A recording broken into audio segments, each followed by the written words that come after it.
The Alpha King gave Isolde to his enemy before he knew her curse would save his throne.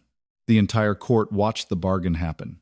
Isolde stood at the center of the Wolf Crown Hall with iron cuffs around her wrists and a black veil over her hair. The kind placed on women whose faces were believed to invite disaster. The veil was thin enough for her to see through, cruel enough to remind everyone that looking at her directly was considered a risk. They had not brought her as a prisoner. Prisoners were named. They had brought her as payment. Not even valuable payment. Dangerous payment. The kind men passed away with clean hands and grateful smiles. Across the hall, Lord Kaelric Voss of the Eastern Border Pacts waited beneath a banner of black antlers and white teeth. He was broad, scarred, and beautiful in the way winter knives were beautiful. His amber eyes did not leave Isolde. Not once. 3 villages had burned the last time Kaelric smiled during a treaty. That alone made her skin crawl. At the high throne, Alpha King Cassian Draven sat in black wolf hide and silver armor, his dark crown resting low over storm-gray eyes. He looked carved from cold stone. Every line of him spoke of command, the sharp jaw, the broad shoulders, the still hands, the sword laid across his knees like a sleeping animal. Only his wolf betrayed him. The great black beast at the base of the throne had been restless since Isolde entered. Its ears were low. Its claws scraped once against the marble whenever Kaelric looked at her too long. But its eyes were not fixed on Isolde. They kept cutting toward the rafters above the throne. Cassian did not look at his wolf. He looked at Isolde. Not kindly, not with hatred. With the careful distance of a man studying a blade someone else had dropped at his feet. High Counselor Meron lifted the treaty scroll. By order of the royal court, Isolde Vale, bearer of the Black Thorn curse, is to be transferred into the custody of Lord Kaelric Voss as part of the Eastern Peace Settlement. A murmur moved through the nobles. Peace settlement. A clean phrase for giving a woman to the enemy because the court was afraid to keep her and too frightened to kill her. Isolde opened her hands inside the cuffs. Slowly, the iron burned her skin, where the black thorn marks curled beneath her sleeves. She did not let her fingers shake. That was the only dignity she had left. Meron continued. The curse has shown repeated hostility toward royal blood, sacred relics, and throne-bound rights. A noblewoman near the front whispered, "It cracked the cradle moonstone last winter." Another answered, "It killed the hounds that guarded her chamber." Isolde did not turn.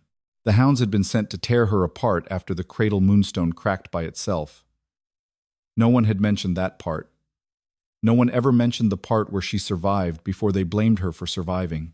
Cassian's voice cut through the whispers. Enough. The hall obeyed. His voice did not need to be loud. That was what made him dangerous. Kaelric smiled. "Your court fears a woman in cuffs, Majesty." Isolde noticed then that Meron never once looked surprised by Kaelric's smile. Cassian's eyes stayed on Isolde. "My court fears what has not yet been explained. And you?" For the first time, Cassian looked at him. The air changed. The wolves lining the pillars lowered their heads, not in submission, but instinct. 2 alpha powers facing each other beneath one roof could turn a peace treaty into a massacre with a breath. Cassian said, "I fear very little." Kaelric's smile widened. "Then giving her away should cost you nothing." Isolde felt that sentence enter the room and find her throat.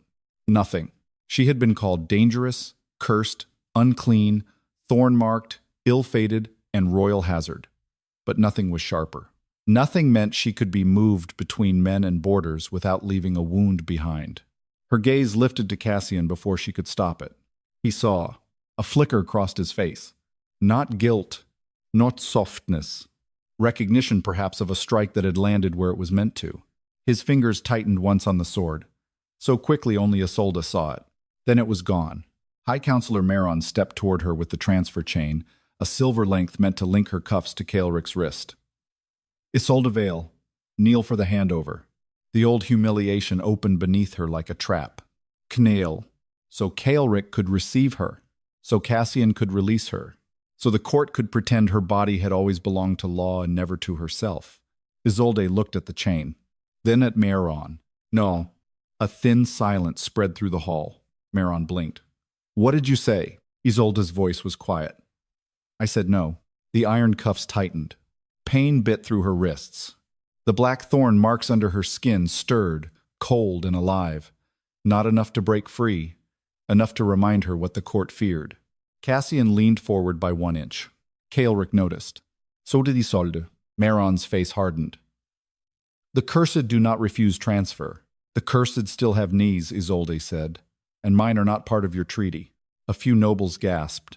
Cassian's wolf lifted its head. Kaelric laughed softly. I want her. The words were not loud. They did not need to be. Isolde's stomach turned. Cassian's hand closed around the sword across his knees. Meron looked quickly at the king. Majesty, the Eastern Pact requires compliance. Cassian's gaze remained on Isolde. Stand. Isolde still. She had expected command. Punishment. A guard's hand on her shoulder. But Cassian's voice had not ordered her to kneel. It had ordered her not to. For one breath, the smallest, most foolish part of her wanted that to mean something. Then Cassian continued. The transfer will be completed without spectacle. The foolish part died. Kaelric descended the eastern steps, silver transfer chain in hand. His guards came behind him in dark leather and wolf-bone clasps. He stopped close enough that Isolde could smell frost, smoke, and old blood on him. You should be grateful, he murmured. My halls are kinder to useful women. Isolde met his eyes through the veil. Then I pity the useless ones. His smile sharpened. The black thorns under her skin stirred again. This time, Cassian's wolf growled. Low. Warning. Isolde looked at the beast and realized, with a terror she could not name, that it was not growling at her. Cassian stood. The entire hall froze. Kaelric looked delighted. Careful, Majesty. If you cannot give her away, say so. Cassian's expression turned colder. Touch her properly. The words should not have warmed anything in Isolde. They did. She hated him for that. Kaelric lifted the transfer chain toward her cuffs. The moment the silver touched iron, every torch in the throne hall blew sideways. Not out. Sideways. As if an invisible force had rushed through the room. Isolde felt the curse wake fully. Black thorn light spread beneath her skin from wrist to shoulder, not burning, but listening. The veil lifted from her face without wind. The royal wolves along the pillars began to whine. Meron whispered, restrain her. But Isolde was not moving. The hall was. The marble beneath the throne cracked in a thin black line. Cassian looked down. For one instant, his face changed. Fear, not of her, of the throne. Then the first assassin dropped from the rafters. Then the second. Then 6 more. They wore court colors. Their blades were moon silver. Every one of them fell toward Cassian. Isolde moved before anyone else did. Not because she wanted to save him, because the curse did. Black thorns erupted from her cuffs, shattered the iron, and tore across the hall in a storm of shadow. They formed a massive wolf-shaped shield around the throne just as the assassins struck. Moon-silver blades hit the black thorn wolf and broke like glass. Cassian stood inside the shield, staring at Isolde. Kaelric smiled as if he had been waiting for this. And from beneath the cracked throne, an ancient voice whispered, Guardian bond awakened. The throne has chosen its shield. Cassian's crown cracked. The sound was small. The court heard it anyway. A thin black line split across the front of the dark crown, running through the silver wolf crest like a wound opening in metal. Cassian did not reach for it. He stood inside the black thorn shield with moon-silver shards scattered around his boots and assassins groaning on the marble beyond him. For one breath, no one looked at the dead blades. They looked at the crown, then at Isolde, as if the woman in broken cuffs had reached across the hall and wounded the throne herself. She had not moved. The black thorns had. They surrounded Cassian in the shape of a massive wolf, its body formed from shadowed vines, thorned ribs, and eyes like dying green fire. Its jaws were open around the throne, not biting, guarding. The royal wolves along the pillars had flattened themselves to the floor. Not in fear. In recognition, High Counselor Meron recovered first. Seize her. No one moved. The thorn wolf turned its head slowly toward him. Myron went pale. Isolde felt the wolf's attention as if it had passed through her own spine. The curse was not roaring now. It was listening, waiting for threat, measuring the room. Cassian's voice came from inside the shield. Stand down! Meron swallowed. Majesty, she attacked the hall. Cassian looked at the assassins sprawled around the throne. They attacked the hall. They wore court colors. That makes it worse, not better. A dangerous silence followed. Kaelric laughed softly. The sound moved through the broken hall like smoke. Remarkable, he said. You gave me a cursed woman, and she saved you before she crossed the room. Isolde turned her head toward him. Kaelric's amber eyes shone with satisfaction. Not surprise. Never surprise. Just hunger finally seeing the shape of its meal. You knew, she said. Her voice came out rougher than she intended. The veil had fallen back from her face, and the whole court could finally see her. Pale skin, dark hair, black thorn marks curling up her wrists where the iron cuffs had shattered. Not a monster, not a plague, a woman with blood on her hands that was mostly her own. Kaelric tilted his head. I have seen thorns protect blood before. The hall stilled. Isolde's breath caught. Before. Cassian heard the word too. His eyes sharpened, but he did not look away from Kaelric. Where? He asked. Kaelric smiled. On a battlefield, your court erased. The thorn wolf growled. Cassian stepped through its ribs. The thorns parted for him. That made the court whisper. That made Isolde stop breathing. The curse had never parted for anyone before. Cassian noticed too. His eyes shifted from the opening thorns to Isolde, sharper now, less distant. For the first time since she entered the hall, he did not look at her like a blade dropped at his feet. He looked at her like a door he had almost given to his enemy. Explain, he said. Not soft, not gentle, still a command, but not accusation. Kaelric smiled. Ask your throne. The crack in Cassian's crown widened by a hair. Under the marble steps, something ancient dragged a breath through stone. Guardian bond awakened. The throne has chosen its shield. The words had not come from Kaelric, not from Isolde, not from any living throat. They came again now, deeper. Shield confirms threat. Cassian's jaw tightened. Mehron's hand moved toward the treaty scroll. Isolde saw it. A small movement, too small for most of the court. But she had spent years surviving rooms where danger pretended to be furniture. She knew the shape of guilt in a man's fingers. Do not touch that scroll, she said. Mehron froze. Every eye turned to him. His face hardened. The cursed woman now commands counselors? No, Isolde said. The woman you tried to sell noticed you were waiting for the assassins. The court erupted. Mehron's face flushed. Lies. That scroll bears the king's seal, Mehron snapped. If there is treason written there, then the treason is royal. The words struck the hall harder than the assassin blades. Cassian moved one step down from the throne. His wolf moved with him. So did the thorn wolf. One black beast of bloodline. One black beast of curse. Both watched Mehron. Cassian's voice dropped. Open the scroll. Mehron's mouth tightened. Kaelric said nothing. That silence was too careful to be innocence. A young guard took the treaty scroll from Mehron's stiff hand and unrolled it over the marble. At first it looked ordinary. Border terms, hostage rights, trade routes, winter hunting permissions. Then the blood from one fallen assassin touched the bottom seal. The ink changed. Words surfaced beneath the treaty script. Not peace terms. Names. Court guards. Gate captains. 2 royal cousins. A moon-silver payment signed in Mehron's hand. Beneath his signature, another mark had been burned into the parchment, a root sigil shaped like a thorned crown. The hall went cold. Cassian stared at the hidden list. His expression did not change. That was worse than rage. Mehron stepped back. Majesty! Cassian lifted one hand. The royal guards closed in. Kaelric's smile faded just enough to become interesting. Mehron was not the root, only the first thorn pulled from the skin. Kaelric had come for what grew underneath. Cassian looked at Isolde. Why did your curse protect me? The question should have sounded impossible. Instead, it sounded like the only honest thing left in the room. Isolde looked at the black thorn wolf. It stood between the throne and the broken assassins, head lowered, breathing shadow through its teeth.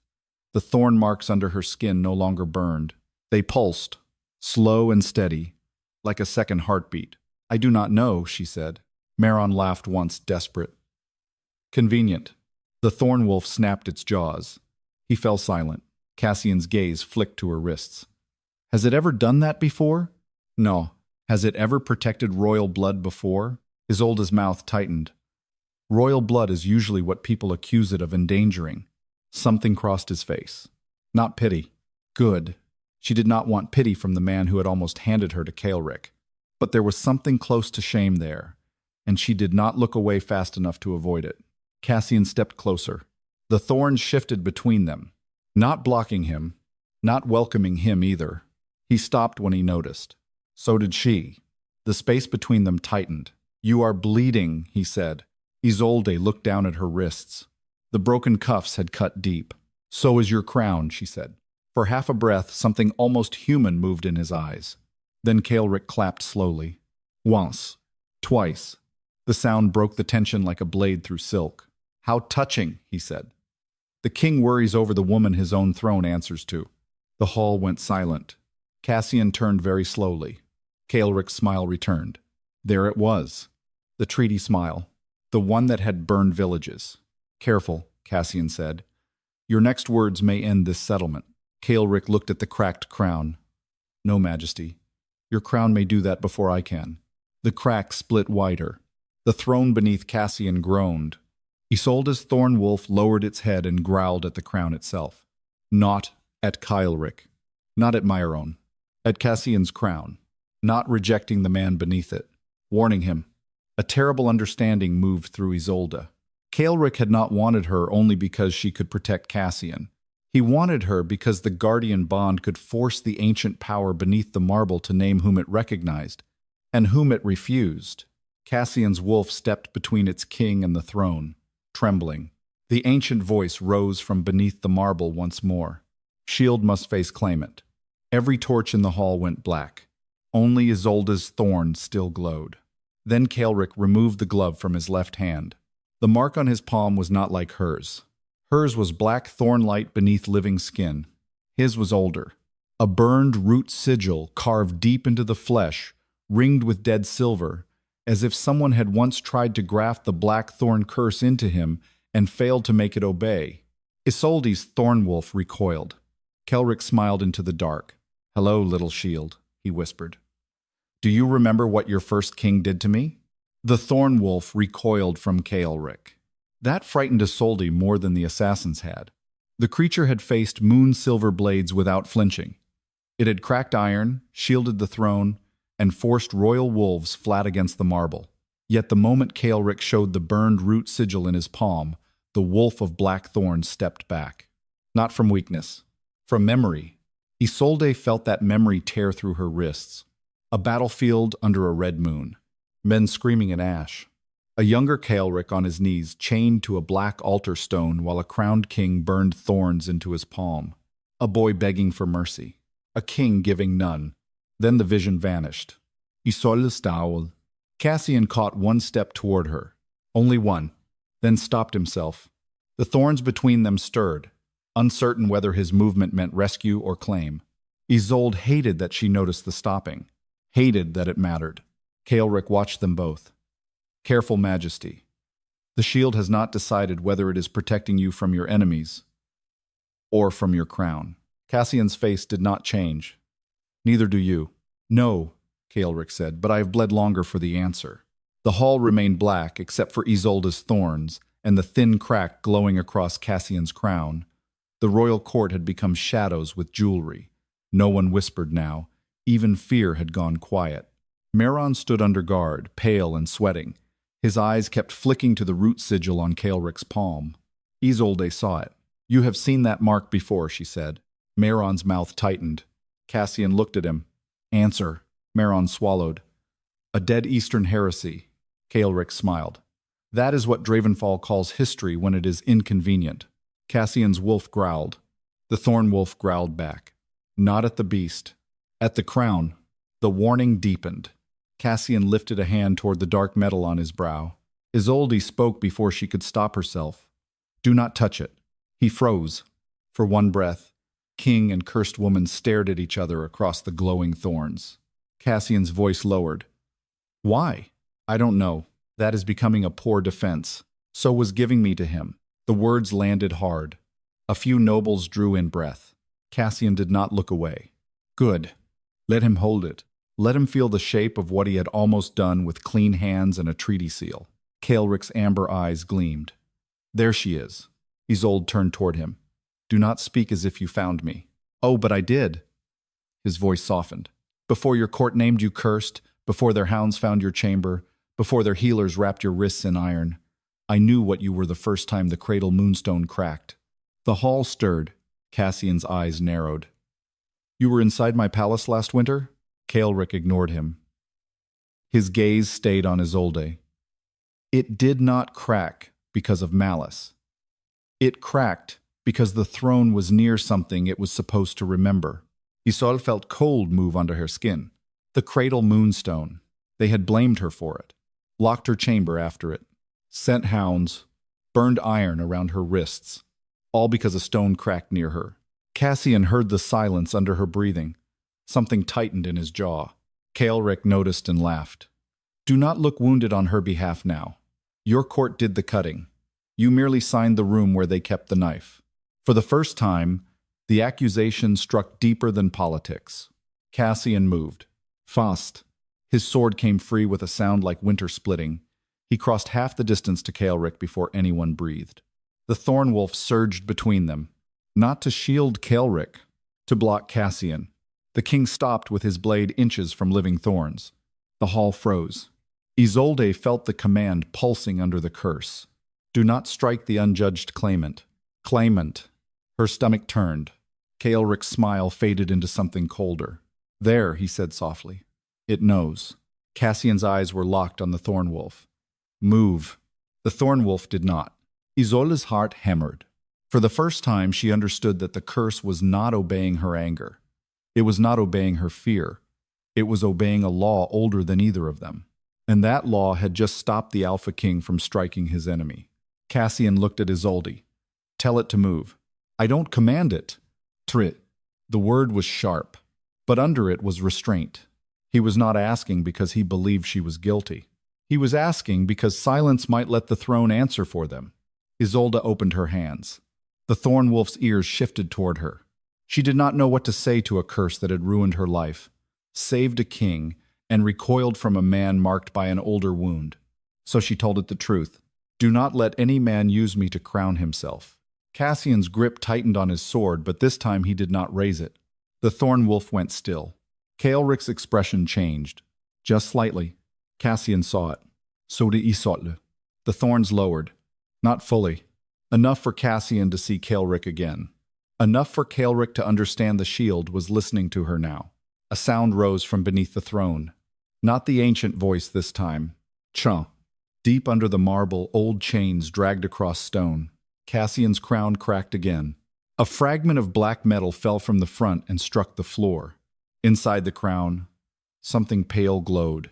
Not silver, bone white. Mehron whispered, No. Cassian turned toward him. The counselor's terror was complete now. Not of treason being discovered, of a secret surfacing. Kaelric looked satisfied again. Open it. Cassian's voice was deadly. Open what? Kaelric lifted his burned palm, and the root sigil flared red-black. The crown vault beneath your throne. The marble split at the base of the steps. Royal guards stumbled back as a square of black stone rose from beneath the floor, carved with thorn roots, wolf teeth, and the names of kings scratched so violently into the surface they looked like wounds. Isolde's black thorn surged toward it, not attacking. Recognizing, Cassian stared at the vault stone. His wolf backed away. That was when Isolde saw the truth on his face. He did not know what was under his own throne. Mehron dropped to his knees. Majesty, do not let her near it. Cassian looked down at him. Why? Mehron's mouth trembled. Kaelric answered instead. Because the Blackthorn curse was never placed on her to harm your line. His gaze moved to Isolde. It was placed on her blood to guard what your line stole. The vault stone cracked open. A breath of old darkness rose. Inside lay a crown made of black roots and bone. Not Cassian's crown. Alder, smaller, wrapped around a severed wolf's skull. Every royal wolf in the hall began to whine. Isolde's thorn marks burned up both arms. The ancient voice returned, no longer whispering. Shield must choose. Blood that wears the crown, or blood the throne remembers. Cassian looked at Isolde. Kaelric looked at the root crown, and the skull inside the vault opened its eyes. Throne eyes. Deep green fire burned inside the hollow sockets, the same dying green as Isolde's thorn wolf, the same ancient light that now crawled beneath her skin until both arms looked wrapped in living black roots. The royal wolves began to whine louder, not because of the skull, because they recognized it. Cassian heard them and went still. The black crown on his head cracked again, but he did not touch it. The broken metal sat low over his storm-gray eyes, wounded and stubborn, as if the crown itself refused to admit it was bleeding authority into the air. Kaelric watched the skull with the expression of a man seeing an old enemy wake. "Hello, old king," he said softly. The skull's jaw opened. No sound came out at first. Then every wolf in the hall dropped flat against the marble. Cassian's wolf fought it. The great black beast trembled beside him, claws digging white lines into the floor. But even it lowered its head until its muzzle nearly touched stone. Cassian did not kneel. Neither did Isolde. The thorn wolf stood between them in the vault, ribs of shadow rising and falling like it breathed for her. Meron whispered from his knees, "It cannot speak while the crown blood stands." Kaelric looked at him. "And yet you kept it under the throne for generations. How brave your kings must have felt, ruling over a mouth they had sewn shut." Cassian's eyes cut to Meron. "What is that skull?" Meron's face was gray. "A relic." Cassian took one step toward him. The thorn wolf did not block him this time. The counselor flinched harder than if it had. Cassian's voice dropped. "What is that skull?" Meron swallowed. "The first throne, wolf." A sound moved through the court. Old fear. Older recognition. Isolde looked at the skull again. The root crown wrapped around it seemed grown from its bone, not placed upon it. Black thorns pierced through the brow, the jaw, the eye sockets, as if someone had crowned the wolf by burying a forest inside its head. The curse under her skin twisted. Anger, not hers. The shields. Kaelric lifted his burned palm. "Tell him the rest." Meron shook his head. Cassian's sword tip lowered until it touched the marble before Meron's knees. "The rest." The counselor looked up at his king, and for the first time Isolde saw no calculation in him. Only terror. "The first throne. Wolf did not belong to Draven blood," Meron said. Silence struck the hall. Cassian's face did not move, but Isolde saw his fingers tighten once around the sword. So did Kaelric. His smile sharpened. Meron's voice trembled. The old line fell in the Thorn War. The Eastern heir was declared dead. The Draven ancestor took the throne to prevent the border pacts from tearing the kingdom apart. Kaelric laughed once. "No humor. Prevent. Such a useful word." Cassian looked at Kaelric. "Eastern heir." Kaelric's amber eyes did not blink. The root sigil in his palm burned red-black. "My bloodline," he said, "was not declared dead. It was made convenient." The skull's green eyes flared. Isolde's thornwolf lowered its head, listening. Cassian's crown split again. A piece of black metal slid down the side of his temple and cut his skin. Blood ran along his jaw. He ignored it. Isolde did not. Her eyes followed the blood before she could stop herself. Cassian noticed. For one breath, the throne hall narrowed to the space between them. His crown was breaking. Her wrists were bleeding. The curse stood between them like a beast that might save or condemn them both. Then the skull spoke. Not in words at first. In image. The marble floor turned dark and reflective beneath their feet. Inside it, a vision spread across the hall. An ancient throne room filled with smoke, thorns, and dying wolves. A crowned Draven king stood over a young eastern boy chained to an altar stone. A black root crown burned in the king's hands. A white throne wolf lay dead beside him, its skull split open, its eyes still glowing. Isolde saw the boy. Kaelric, younger, terrified, not yet cruel, not yet the man whose smile burned villages. The crowned king pressed a thorn into the boy's palm. The boy screamed. Black roots crawled into his skin. But they did not accept him. They burned him instead. The vision shifted. Another child was carried into the room. A girl. Tiny. Wrapped in black cloth. A thorn mark curled around her wrist like a sleeping vine. The shield blood, the ancient voice said. Isolde stopped breathing. The crowned king looked at the baby and smiled. Then he gave an order no one in the vision dared refuse. Hide the shield where shame can bury it. The image shattered. Isolde staggered backward. No, she whispered.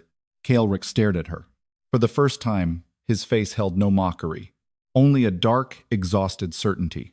They did not curse you because you were dangerous, he said. They cursed you because your blood was proof. Isolde looked at Cassian. He was staring at the place where the vision had vanished. His expression was carved shut, but the shutness was breaking, not with weakness, with the horror of a man watching his inheritance turn into a crime beneath his own feet. I did not know, he said. Isolde's laugh came out thin and sharp. That seems to happen often around your throne. The words hit him.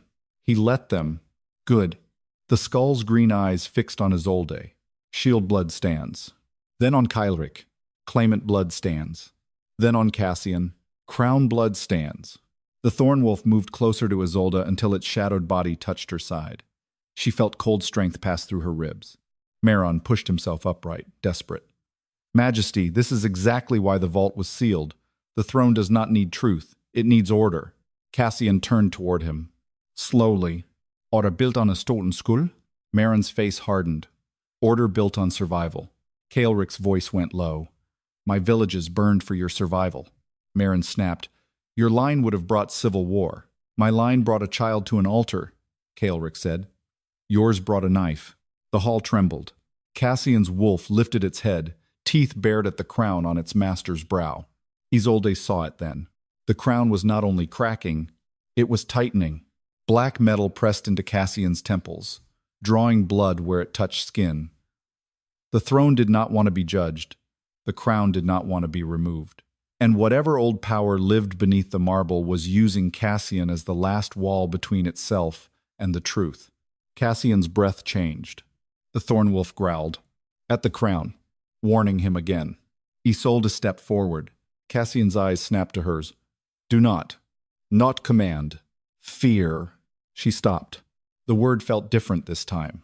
Less like ownership, more like a man standing on a breaking bridge and refusing to let her step onto it with him. Kaelric watched them both. Touch the crown, little shield. Let the throne say what he is.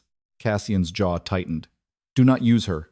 I am asking her to do what your court never allowed. Kaelric's gaze moved to Isolde. Choose. The ancient voice rose from the skull again. Shield must choose. The root crown inside the vault pulsed. Cassian's black crown cracked down the center, and the thorn wolf bowed its head to Isolde, waiting for her hand. The thorn wolf waited for Isolde's hand. That was worse than command. Command would have let her hate someone clearly. Command would have given her a chain to pull against. But choice stood before her now in the shape of a black beast, its head bowed, its thorned ribs rising and falling beside her like a second breath. The whole court watched. Cassian stood beneath the cracking crown, blood running from his temple to his jaw. The black metal had tightened around his skull, as if it feared her more than he did. His storm-gray eyes did not leave her face. Kaelric stood near the open vault, one burned palm lifted, the root sigil in his flesh pulsing red-black with each heartbeat. The skull of the first throne wolf stared from inside the black root crown. Waiting. Shield must choose. Blood that wears the crown, or blood the throne remembers. The words pressed against Isolde's bones. She looked at Cassian, the man who had almost given her away, the man whose wolf had warned the hall before the assassins fell, the man whose crown might be built over a theft he had not known, but still wore. Then she looked at Kaelric, the boy from the vision, the burned claimant, the border alpha who had smiled through treaties and ash because his mercy had been taken before it could grow teeth. Both men were wounds. Both men were dangerous. And both were looking at her as if her hand could turn history into law. Isolde hated them for that. No, she said. The thorn wolf's ears lifted. Cassian's eyes sharpened. Kaelric's smile faded. Isolde lifted her wrists, both still bleeding where the cuffs had broken. Black thorn light crawled around her fingers. I will not choose between two men while the thing under this throne hides its own mouth. The skull's green fire flared. Meron hissed. Blasphemy. Isolde turned on him. You called me cursed for surviving what you buried. Do not teach me reverence. The The court went still. Something almost like approval moved through the Thorn world. Cassian's mouth tightened. Not displeasure. Restraint. Kaelric studied her with a new expression now. Not possession. Not victory. Caution. Good. Let him learn it too. Isolde stepped toward the vault. Cassian moved at once. Isolde. Her name from his mouth stopped her more than the warning did. He had not used it like that before. No title. No curse. No object in a treaty. Just her name. She looked back. The crown cut deeper into his temple. He flinched, but only once. If the vault strikes you, he said, I cannot promise I can stop it. I know. That was not permission. I did not ask. For one breath, something moved between them that was too sharp to be tenderness and too honest to be hatred. Then Isolde turned away before it could weaken her. She knelt before the vault. The black root crown rested around the severed wolf skull like a nest of dead branches. Up close, she could see names carved into every root. Not only kings, queens, children, border heirs, shield blood women with their names scratched nearly away. One name pulsed beneath her fingers before she touched it. Isolde Vale. Her own name. Already carved. Her stomach turned. They prepared this for me. Marin looked away. Cassian saw. The hall saw. Kaelric's voice went low. They were going to put you in the vault after the treaty. Isolde did not look up. Not kill me. No, Kaelric said. Use you. The thorn marks under her skin went cold. She understood. The court had not been too frightened to kill her. They had been too greedy to waste her. The transfer to Kaelric had been part of something larger. A way to trigger the guardian bond. A way to make the throne speak. A way for one faction to expose Cassian, another to claim the old line, and Marin to profit from whichever blood survived. She laughed once. The sound broke in the middle. All of you wanted the curse to answer. Cassian said nothing. That silence was honest enough to hurt. Isolde placed her bleeding palm on the vault stone. The first throne wolf skull opened its jaws. This time, words came out. Shield blood may question. The court gasped. Kaelric took one step forward. Cassian's wolf growled him still. Isolde leaned closer to the skull. Then answer me. The green fire in the skull's eyes burned brighter. What did the first king steal? The vault trembled. Images rose from the marble. Not the old vision, a deeper one.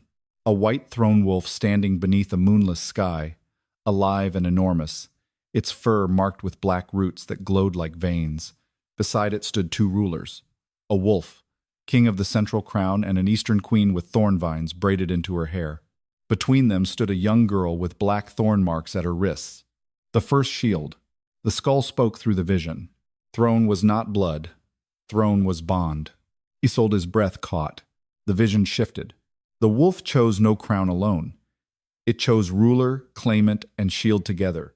Crown blood to hold law. Claimant blood to challenge rot. Shield blood to protect the throne from both. The court began to whisper. Marin looked sick. Cassian stared at the vision as if each word cut another strap from his understanding of power. Kaelric's jaw tightened. Isolde looked from him to Cassian. So neither of you were meant to rule alone. The skull's eyes flashed. No crown should survive without challenge. No claimant should rise without witness. No shield should be owned. Silence followed. Then Kaelric laughed under his breath. Not amused. Wounded. All this time, he said, my line was not meant to replace his. It was meant to stand where it could stop him. Cassian looked at him coldly. You burned villages to prove that? Kaelric's face hardened. Your line buried mine to avoid hearing it, and yours became what mine feared. The words were brutal. True. The thorn wolf growled once. Both men stopped. Isolde rose slowly. That is enough. They looked at her. She almost hated the way they obeyed. Almost. The vault stone cracked wider beneath her feet. The root crown shifted, uncoiling from the skull. One black thorn stretched toward Cassian's cracked crown. Another stretched toward Kaelric's burned palm. A third reached for Isolde's bleeding wrist. Maron lunget. No one expected it. He snatched a moon-silver blade from one fallen assassin and drove it toward Isolde's back. Cassian moved. So did Kaelric. But the throne moved faster. The thorn wolf spun and caught the blade in its jaws. The moon silver shattered. Black thorns wrapped around Meron's wrist and yanked him to his knees before Isolde. Meron screamed, not from pain, from the green fire now crawling up his arm. The skull spoke. Council blood corrupted bond. His sleeve burned away. Beneath it, marks covered his skin. Not one root sigil. Dozens, faint, incomplete, stolen copies branded over years. Meron had tried to bind himself to every part of the old throne law. Crown, claimant, shield. Not to restore balance. To control the outcome. Kaelric's face twisted. You made the assassin strike before the choosing, Meron panted, eyes wild. Better a broken king than a divided throne. Cassian looked at him as if the words had killed something final between them. You almost handed her to him, Isolde said quietly.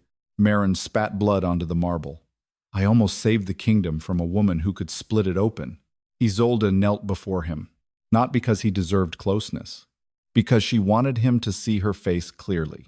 No, she said. You feared I would make it answer. The thorn wolf dragged Meron backward.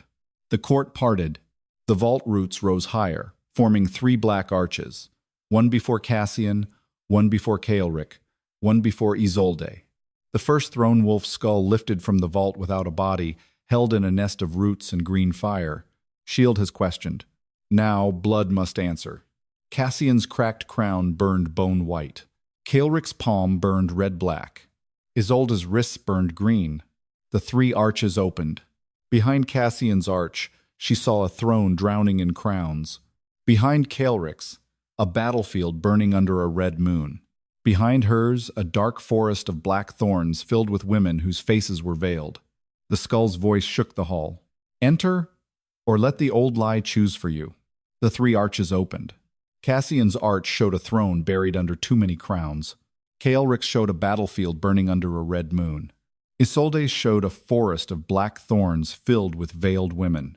For one breath, the hall waited for her to step forward and be useful. Again, useful to Cassian's crown. Useful to Kaelric's claim. Useful to the buried thing beneath the throne that had finally found a living shield to speak through. Isolde did not move.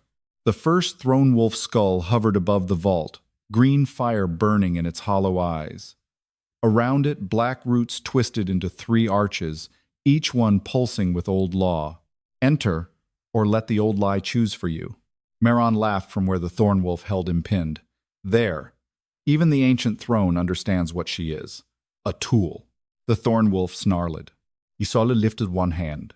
It stopped. That silence struck the hall harder than its growl. Cassian watched her from beneath his split crown.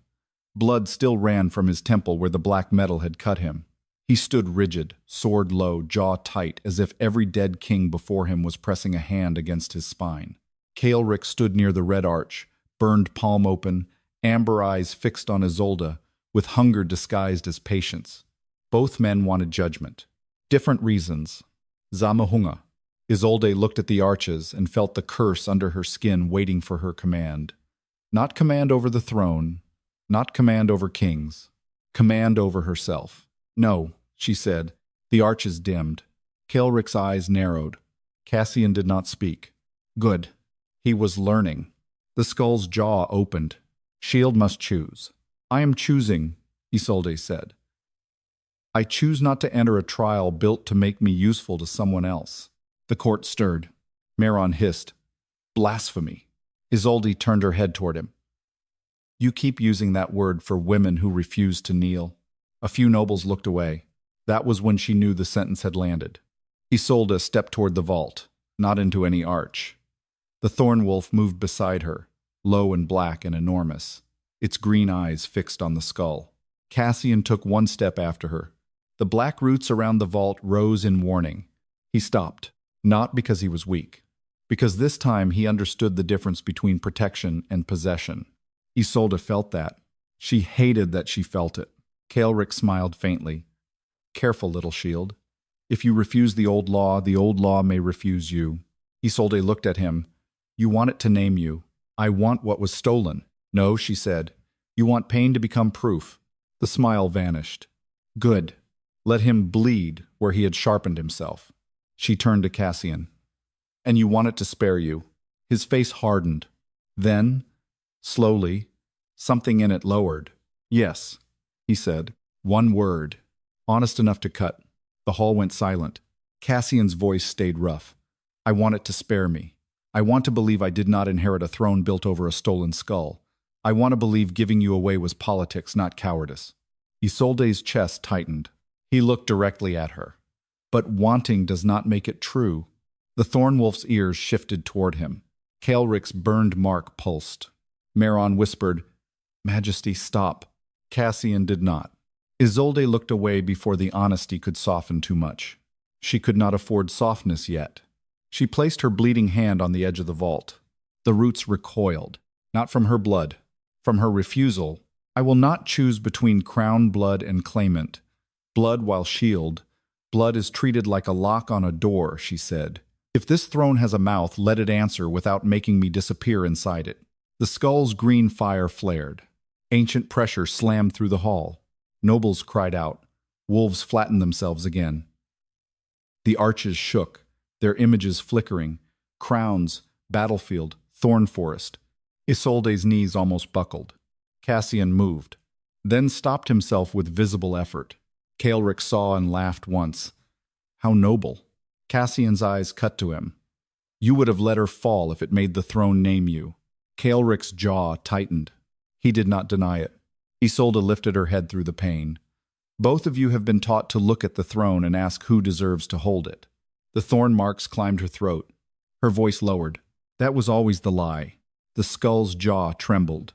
The root crown inside the vault began to crack. Isolde pressed her bleeding palm harder to the stone. A throne is not sacred because blood sits on it. A throne is only sacred if the people beneath it are not buried to keep it standing. The green fire exploded. The three arches shattered at once. Cassian's crowns fell into dust. Kaelric's battlefield went silent. The veiled women in Isolde's thorn forest lifted their faces, and every veil burned away. Women, dozens of them. Shield blood women hidden, traded, imprisoned, named cursed, used whenever crown and claimant tore the kingdom too close to war. Their eyes opened. All green fire. Meron screamed. No, no, seal them. The thorn wolf turned toward him. The skull spoke again, but the voice was different now. Not one ancient throat. Many. Shield blood was never curse. Shield blood was witness. Cassian's crown split down the center and fell from his head in two black pieces. The court gasped. Cassian did not reach for it. His wolf stepped closer to him, trembling but no longer bowing. Kaelric's burned root sigil cracked open across his palm. Red-black light spilled out like old poison. He staggered. For the first time, he looked less like a claimant and more like the boy in the vision. Still kneeling at the altar, still waiting for someone to say what happened to him was wrong. Isolde saw him.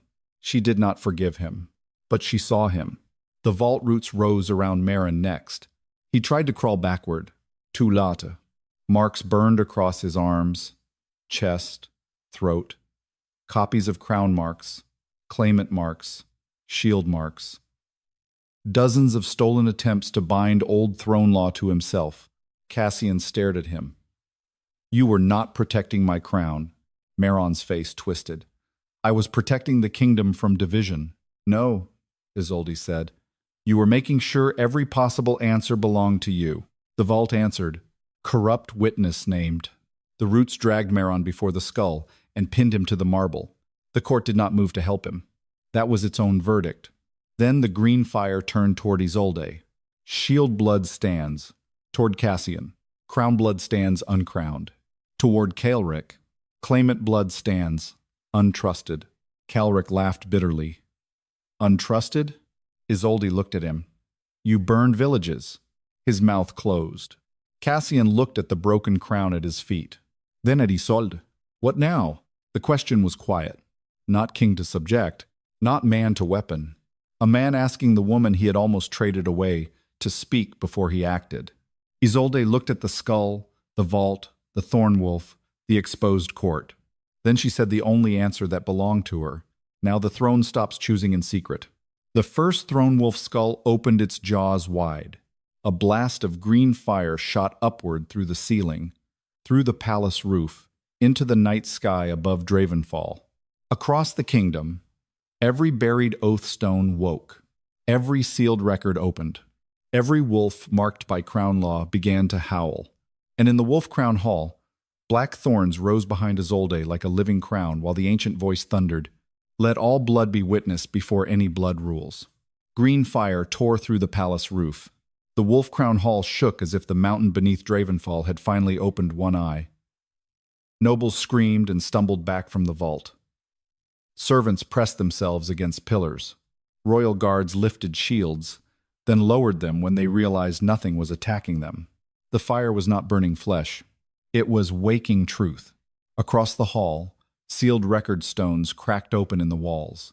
Black tablets slid from hidden compartments behind wolf banners and royal statues, each one carved with names the court had never meant to hear aloud. Border heirs declared dead. Shield blood women buried under curse charges. Eastern villages taxed for rebellions they had not started. Children taken into royal custody and never returned. Every lie rose at once. Maron screamed against the roots, pinning him to the marble. "Stop it! Stop it before the kingdom tears itself apart!" Isolde turned toward him. The black thorns behind her moved like a living crown, but she did not feel crowned. She felt exposed. Every eye in the hall had shifted to her again, but this time they did not look at her like payment. They looked at her like the door had opened, and she was standing closest to the storm. Cassian stood uncrowned beside the broken pieces of black metal at his feet. Blood still marked his temple, but he did not wipe it away. His wolf stood beside him, no longer bowed, no longer trembling. Kaelric watched the awakened records with a face stripped of triumph. For once, he did not smile. One black tablet broke from the wall near the eastern banners and slid across the floor until it stopped before him. Kaelric looked down. His name was carved there, not as lord, not as enemy, as surviving claimant. His hand closed slowly around the burned root sigil in his palm. The ancient voice rolled through the hall. "Let all blood be witnessed before any blood rules." A noble lord rose from his seat, pale with outrage. "This is madness.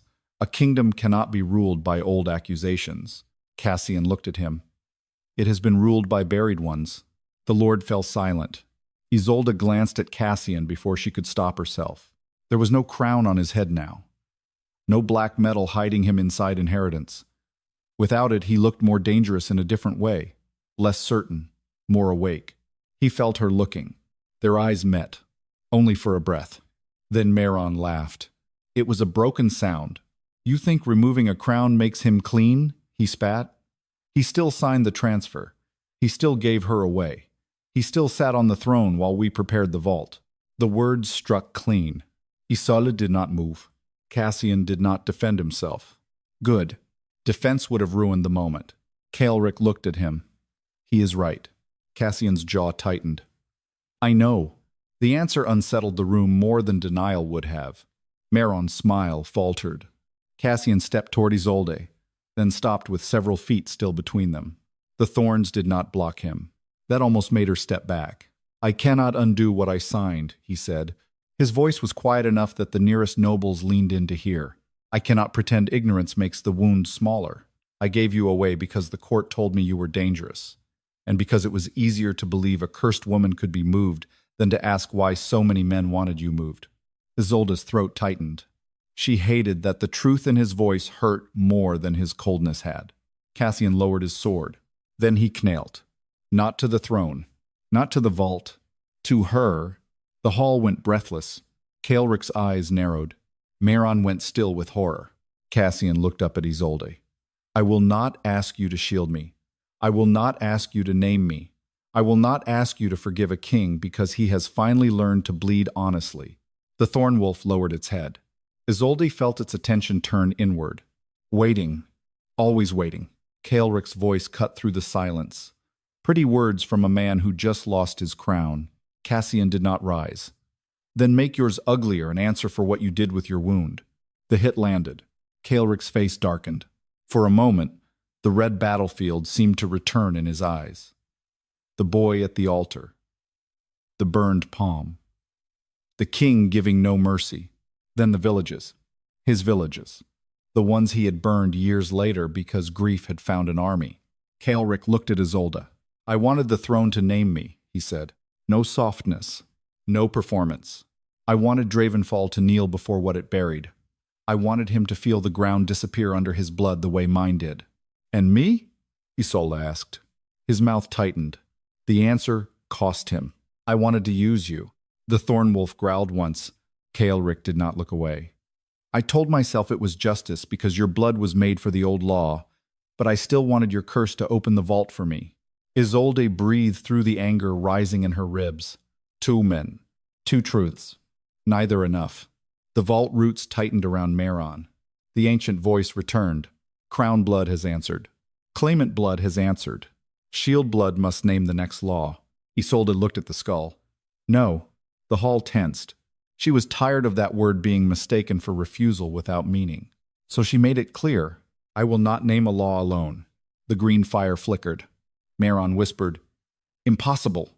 Isolde turned toward the awakened record stones. Every person buried in these records has stood under laws they never spoke. Every shield, blood woman was used when kings and claimants failed. If the throne wants witness, let it hear more than 3 bloodlines.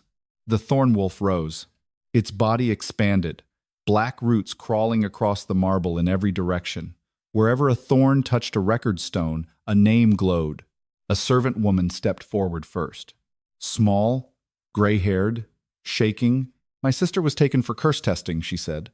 Her name was Leora Fen. The stone answered. "Name witnessed." A guard removed his helmet. "My father was named Eastern Traitor after refusing to burn a village." Name witnessed. A noblewoman began crying before she spoke. "My daughter was born with thorn marks. Meron told me she died in the cradle." The hall went cold. Isolde's heart stopped for one beat.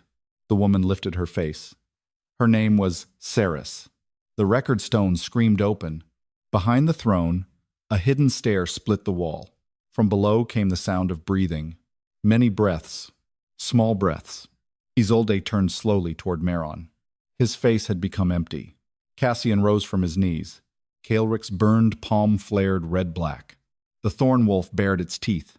Meron whispered, "They were safer hidden." Isolde's voice came out like ice. "Who?" No one answered. The hidden stair opened wider. From the darkness beneath the throne, a child's voice whispered, "Is the cursed lady here to wake us?" The root crown rose from the skull. Not toward Cassian. Not toward Kaelric. Toward Isolde. The court recoiled as the black roots uncoiled from the severed throne wolf's skull and lifted into the air like a living crown made of bone, thorns, and old green fire. The skull beneath it watched her with hollow burning eyes. Isolde did not move. Cassian did. Only half a step. Then he stopped himself. Good. He had learned what almost protection could become if it crossed the wrong line. Kaelric saw the movement and smiled bitterly. Still trying not to rescue her? Cassian's eyes stayed on Isolde. Still learning not to own what I fear losing. The words struck the hall clean. Isolde hated that they struck her too. The root crown drifted closer. The thorn wolf stepped between Isolde and the vault, not blocking her view, only standing with her. Its green eyes fixed on the ancient crown, as if asking the same question she was. "What do you want from me?" The skull answered, "Shield blood must complete the choosing." Meron, still pinned by black roots, laughed through a bloodied mouth. "There. The old law knows what she is. Not queen, not claimant, a key." Isolde turned toward him. His smile widened, desperate and ugly. "Go on, cursed girl, open the throne.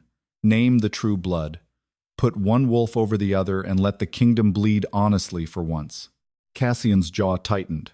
Kaelric's burned palm flared red-black. Both men looked ready to step toward Meron. Isolde lifted one hand. Both stopped. That silence was more powerful than either sword would have been. She looked at the hovering root crown. No. The green fire flickered. The skull's jaw opened wider. "Shield must choose. I heard you the first time." The hall went breathless. Isolde stepped closer to the vault. The root crown hovered inches from her brow now. She could feel its pull, cold and ancient, searching for a place to settle. Not to honor her. To use her. Again, Always again. A woman becomes dangerous, and the world immediately asks what man her power should serve. She looked at Cassian. You want the throne to spare you? His face did not hide from her. Yes. The court stirred. Cassian did not look away. I want to be innocent of what I inherited. I am not. Then she looked at Kaelric. You want the throne to repay you? His amber eyes hardened. Yes. His voice was rougher than before. I want one thing in this hall to admit my blood was not a lie. And if it names you, then Dravenfall kneels. At sword point? He said nothing. That was answer enough. Isolde turned back to the skull. There, they answered. One wants absolution. One wants revenge. Neither is fit to be named by a throne that has been lying for generations. The root crown stopped. Meron's smile vanished. Careful, he whispered. Isolde looked at him. No. You be careful. The thorn wolf growled low. Isolde stepped toward Meron, and the roots dragged him upright on his knees. You wanted Cassian condemned, she said. Meron's eyes flicked to the court. His line is corrupted. You wanted Kaelric provoked. The eastern claim had to reveal itself. You wanted me awakened. His mouth closed. Cassian went still. Kaelric's expression sharpened. Isolde looked down at Meron's arms where stolen marks burned under his skin.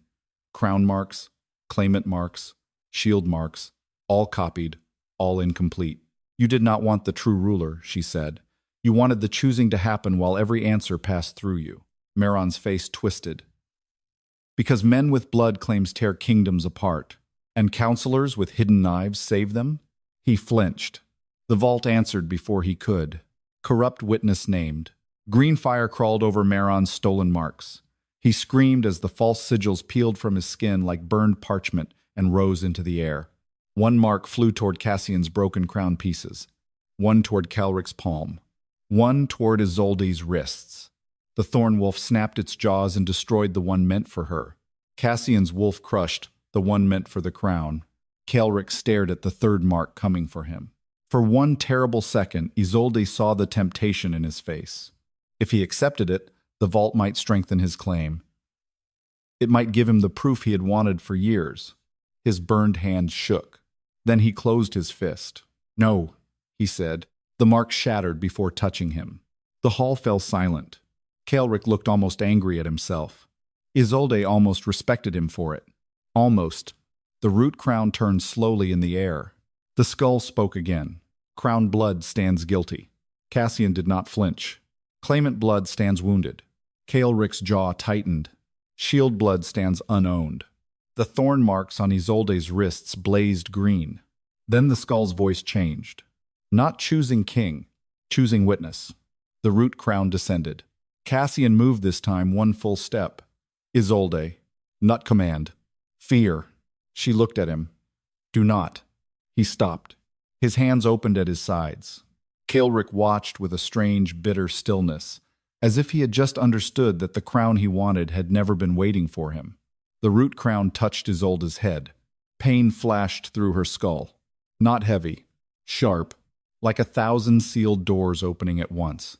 She saw every hidden treaty, every buried execution, every curse charge signed to silence a shield-blood woman, every border massacre rewritten as rebellion, every king who had ruled by making the throne forget. She dropped to one knee. The thorn wolf pressed its body against her side. Cassian took a step and stopped again, visibly shaking with the effort. Kaelric did not move. Good. Let both of them learn witness without possession. Isolde lifted her head. The root crown had not made her queen. It had made her unbearable to the lie. Meron stared at her in horror. No court will accept a cursed woman as judge. Isolde stood. The black thorns rose behind her, not as a crown now, but as a wall between the throne and every hand reaching for it. Then the court can begin by learning my name. The green fire shot from the root crown into every wall of the Wolf Crown Hall. Records split open. Hidden seals broke. The names of murdered claimants, buried shield-blood women, false treasons, and stolen borderlands burned across the marble for all to see. The nobles stumbled back. No one could unread them. Cassian looked at the names and lowered his head. Kaelric looked at the names and closed his burned hand. Meron screamed until the roots sealed his mouth with black thorns. The first throne wolf skull rose higher above the vault. Its voice thundered through the hall. The shield does not crown. The shield witnesses. The root crown burned green on Isolde's brow. Then the throne behind Cassian split from top to base, and from inside it something living began to claw its way out. Something living clawed its way out of the throne. Not a man. Not a wolf. Both. Black root split apart as a massive beast forced its head through the broken seat of power, dragging chains, old crowns, and strips of royal cloth with it. Its body was made of shadow fur and bone-white scars. Green fire burned in its eyes. Around its throat hung fragments of every crown Dravenfall had ever placed on a king. The court screamed. Cassian's wolf snarled and stepped in front of him. The Thorn wolf stepped in front of Isolde. Kaelric did not move. For once, even his hunger looked small. The beast pulled itself free and landed on the marble with enough force to crack the hall from throne to door. Its claws were black root. Its ribs showed through its fur like a cage. Inside its chest, something beat slowly. A crown heart. The first throne wolf skull hovered above the vault and spoke. The lie has a body. Isolde understood at once. The throne had not only hidden the truth, it had fed on every hidden truth until it became this. A beast made from stolen claims, false crowns, buried shield blood, and kings who ruled because silence made it easier. Meron's sealed mouth split open against the thorns. "You woke it," he rasped. "You foolish girl, you woke what kept the kingdom standing." The crown beast turned its green eyes on him. Meron went still. Then the beast opened its jaws and breathed. All the stolen marks on Meron's body lit at once. He screamed as the copied crown marks, claimant marks, and shield marks tore loose from his skin and flew into the creature's mouth. It swallowed them. The hall shook. Isolde's root crown burned cold against her brow. Meron collapsed. Alive. Empty. For the first time since the vault opened, he had no law left inside him to hide behind. Cassian stared at the crown beast. "How do we kill it?" The skull answered. "You do not kill what your throne became." Kaelric laughed once, bitter and breathless. "Convenient." The beast turned toward him. Kaelric's burned palm flared red-black. The crown beast lowered its head, scenting him. Claimant anger. Border blood. Old altar. It spoke without a mouth. Kaelric's face went rigid. Isolde saw the temptation strike him like a blade. The beast was offering him something. Not words. A vision. Draven fall on its knees. Cassian stripped of name. The eastern banners raised above the Wolf Crown Hall. Every village Kaelric had lost answered in blood. Kaelric's hand shook. The root sigil in his palm opened wider. Cassian lifted his sword. Isolde said, "Do not." Both men froze. She looked at Kaelric. "If you take what it offers, you become another crown inside its throat." Kaelric's eyes burned. "You think I do not know that? I think pain lies beautifully when it promises justice." The words landed. Kaelric looked at the beast. Then at the court that had feared him for years. Then at the root crown on Isolde's brow. His mouth twisted. "I hate that you are right." He closed his burned hand. The red-black light went out. The crown beast roared. It turned from Kaelric to Cassian. Cassian did not step back. The beast scented him next. Crown guilt. Inherited blood. A throne defended too late. Cassian's cracked crown pieces rose from the floor behind him, drawn toward the beast like iron to a magnet. They spun in the air, trying to rebuild themselves around his head. Isolde Vale. The thorn wolf moved with her. Cassian did not look away from the beast. "Stay back." "No, this is my crown. That is what almost got us here." The broken crown pieces shot toward Cassian.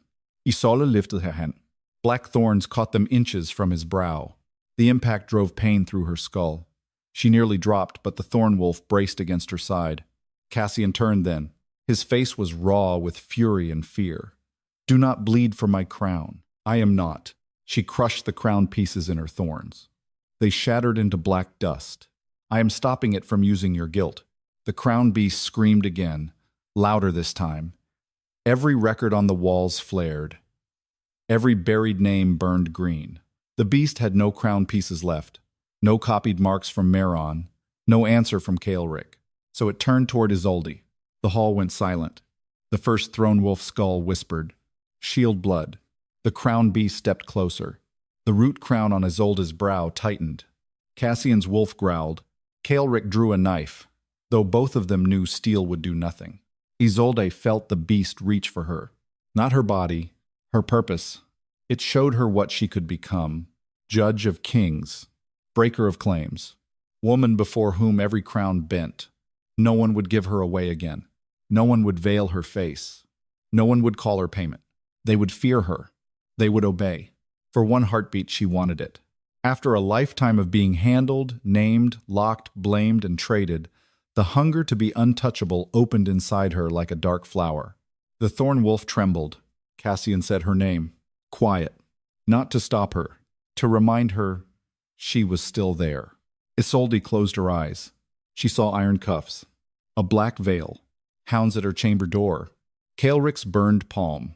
Cassian's crown cutting into his skin. Meron's copied marks. Every lie wanting a body to wear. She opened her eyes. No, she said. The crown beast froze.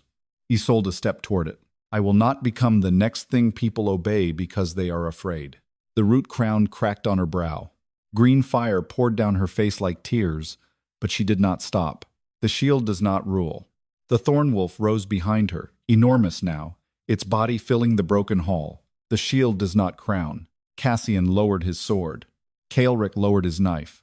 Both understood. Too late for the past. Not too late for this. Isolde placed her bleeding hand on the crown beast's brow. The shield names the lie. The beast screamed. Its body split open, revealing the stolen things inside. Crowns, treaties, burned villages, veils, cuffs, false treasons, dead heirs, and every silence the court had mistaken for peace. Isolde's thorns drove through them all, not destroying, exposing. The beast collapsed into green fire. The wolf crown hall filled with names. So many names the nobles fell to their knees, hands over their ears, unable to bear the sound of what had kept them comfortable. When the fire cleared, the throne was gone. In its place stood a black stone dais with no seat on it. No crown, no wolf carving, only an open circle. The first throne wolf skull lowered into the center of the dais.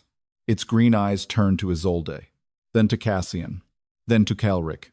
The old throne is dead. The hall held its breath. The skull spoke one final command. Build what answers, or be ruled by what returns. The root crown on Isolde's brow broke in two. One half fell at Cassian's feet, the other at Kaelric's. And the thorn wolf remained beside Isolde, waiting to see which man would reach first. Neither man reached for the broken crown. That was the first answer. The court waited for greed, for instinct, for one alpha to move before the other and turn the empty dais into a battlefield. Cassian looked at the half of the root crown near his boots. Kaelric looked at the half near his. Both pieces burned faint green against the marble, alive with old law, old temptation, old hunger. Then Cassian stepped back. Kaelric's eyes cut to him. Cassian did not look away. I have worn enough crowns that did not answer honestly. The words moved through the hall like winter air. Kaelric looked down at his half. For one breath, Isolde thought he might take it anyway. His burned hand opened, closed, opened again. The root sigil in his palm pulsed like a wound remembering fire. Then he laughed once, low and bitter. I waited years to see a Draven step back from power.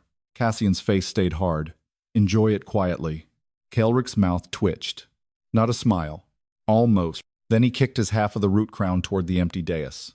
It skidded across the marble and stopped beside Cassian's half. The thorn wolf beside Isolde lowered its head. The first throne wolf skull watched them from the center of the open circle. The old throne is dead, it had said. Build what answers, or be ruled by what returns. Isolde understood the trap now.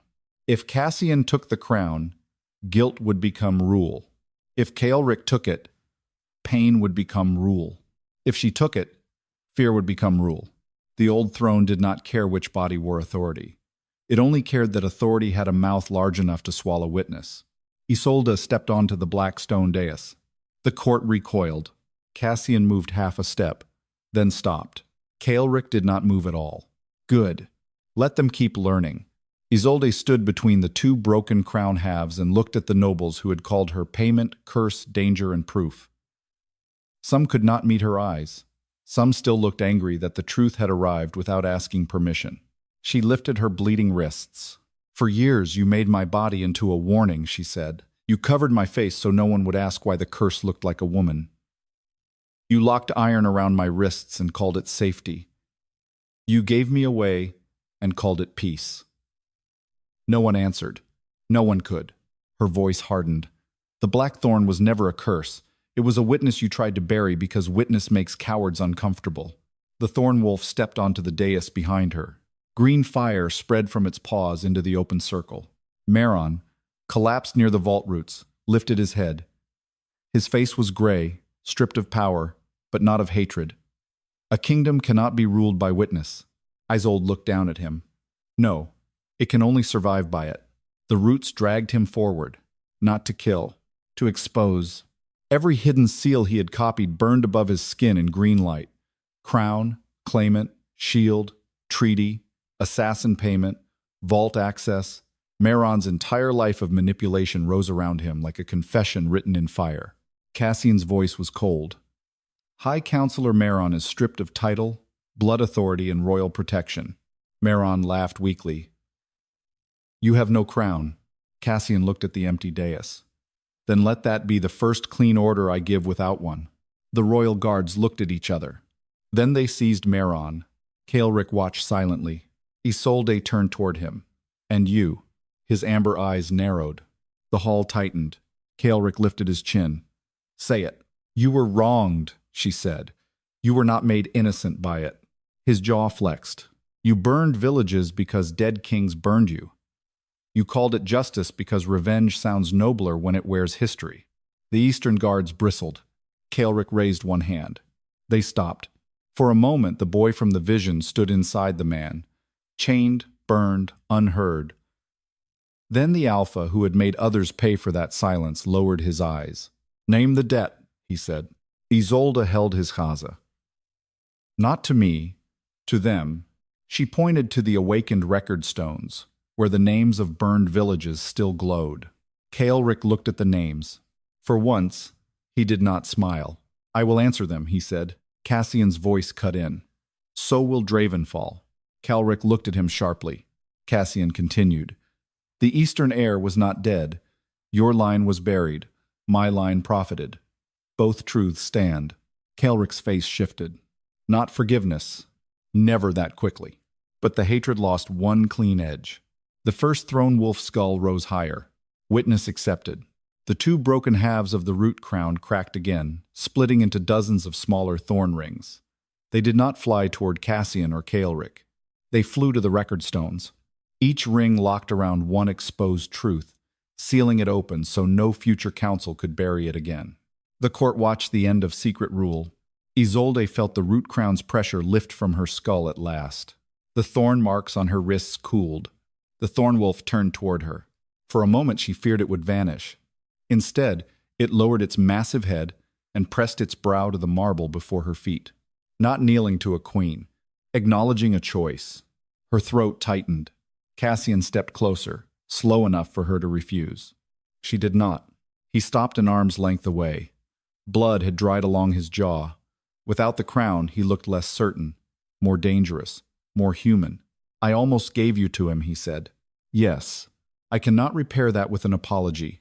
"No." His eyes held hers. "Then I will not offer one as payment." "Good." Her chest hurt anyway. Cassian lowered his head. "I will answer for it." Behind him, Kaelric spoke quietly. "As will I." Isolde looked between them. Two powerful men, both wounded, both guilty, both still capable of becoming monsters if no one made them answer. The difference now was simple. She was no longer their key, no longer their curse, no longer the thing passed between them to decide a throne. She turned toward the empty dais. "There will be no single crown until the records are read before every pack." The court erupted. Cassian lifted one hand. Enough. This time the hall did not obey because he wore a crown. It obeyed because the truth had left them nothing else to stand on. Isolde continued. "Crown, blood will answer. Claimant, blood will answer. Council, blood will answer. And shield blood will never again be veiled, locked, traded, or named, cursed by law. The thorn wolf raised its head and howled. Every royal wolf answered. Then the eastern wolves. Then the wolves beyond the palace walls. The sound rolled through Dravenfall like the first honest storm in generations. At dawn, the Wolf-Crown Hall stood roof-broken and throne empty. Meron was taken below under guard, not to a secret vault, but to a public cell. The assassins' names were read. The burned villages were named. The shield-blood women were entered into record as witnesses, not hazards. Isolde stood at the center of the open dais, the black veil lying torn at her feet. Cassian approached with the broken iron cuffs in his hands. He did not touch her. He laid them on the marble between them. "I should have broken these before the treaty," he said. Isolde looked at the cuffs, then at him. "Yes," she said. The answer struck him. He accepted it. She placed one foot on the iron and crushed it beneath her heel. Kaelric watched from the eastern steps, burned palm closed over his own scar. "What happens now, little shield?" Isolde looked at him sharply. He corrected himself. "Isolde." The thorn wolf's eyes glowed. Isolde turned toward the open circle where the throne had stood. "Now," she said, "we build something that cannot rule unless it is witnessed." Cassian looked at the empty dais. Kaelric looked at the awakened records. The court looked at the woman they had tried to give away. No one bowed. Not yet. That mattered, because this time respect would not begin as fear. The first sunlight entered through the broken roof and touched Isolde's wrists. The black thorn marks did not vanish. They bloomed, green and gold beneath her skin, no longer chains, no longer proof of danger. A living bond, a guardian bond. Her curse had protected the throne. Then it had destroyed the lie pretending to be one. And as the thorn wolf stood beside her in the morning light, Isolde finally understood the truth the court had feared from the beginning. She had never been made to serve a king. She had been born to make kings answer.